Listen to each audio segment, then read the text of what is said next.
গোলাঘাটৰ জামুগুৰিত এজন কৃষকক নিৰ্মমভাৱে আক্ৰমণ কৰি হত্যা কৰিলে এজন যুৱকে।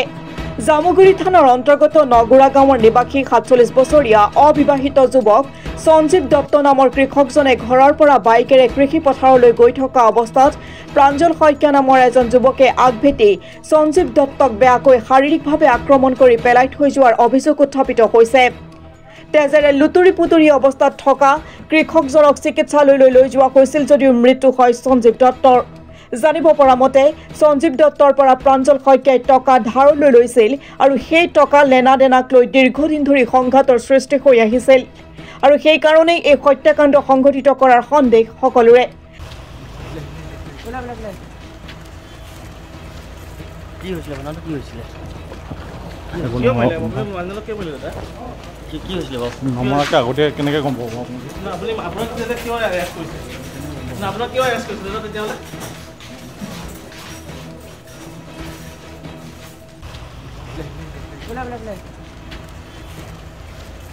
কি হৈছিল আপোনালোক কি হৈছিল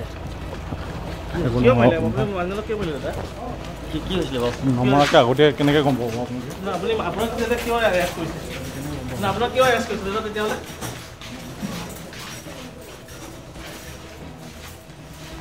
ইফালে এই ঘটনাৰ পাছত নিশাই প্ৰাঞ্জল শইকীয়াক আটক কৰি স্বাস্থ্য পৰীক্ষা কৰোৱাই জামুগুৰি আৰক্ষীয়ে। এজন উদীয়মান কৃষক সঞ্জীৱ দত্তৰ এই হত্যাকাণ্ডই তীব্ৰ চাঞ্চল্যৰ সৃষ্টি কৰিছে জামুগুৰিত আৰু হত্যাকাৰীক কঠোৰ শাস্তিৰ দাবী অঞ্চলৰ ৰাইজৰ।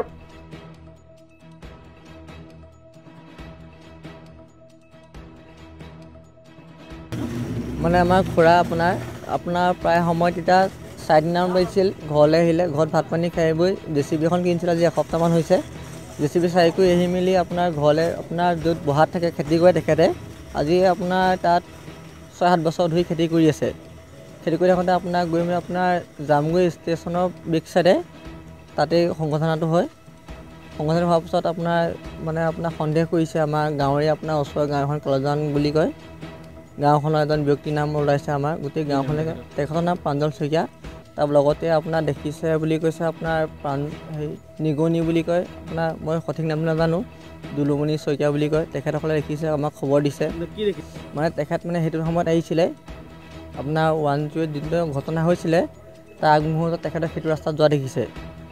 তাৰপিছতে আপোনাৰ সেইটো যোনটো ৰাস্তা বহুত বেয়া ৰাস্তা আপোনাৰ সেইটো আপোনাৰ স্পীডত গ'লেও আপোনাৰ খুব বেছি 20 যাব পাৰে 20 মানত যাব পাৰে।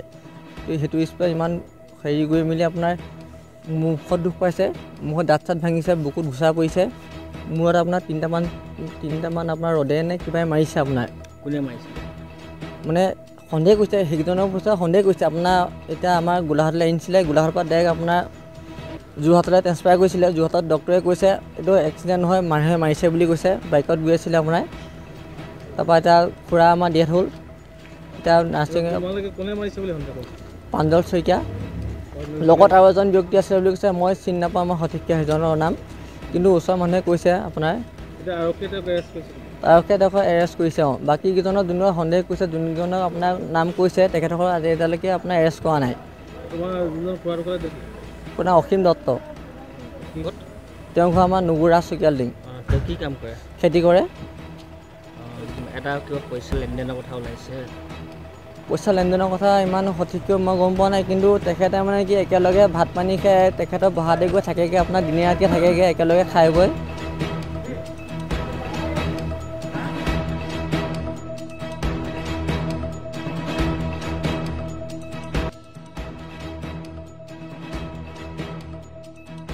প্ৰকাশ শৰ্মা ৰিপৰ্ট অসম টুডে।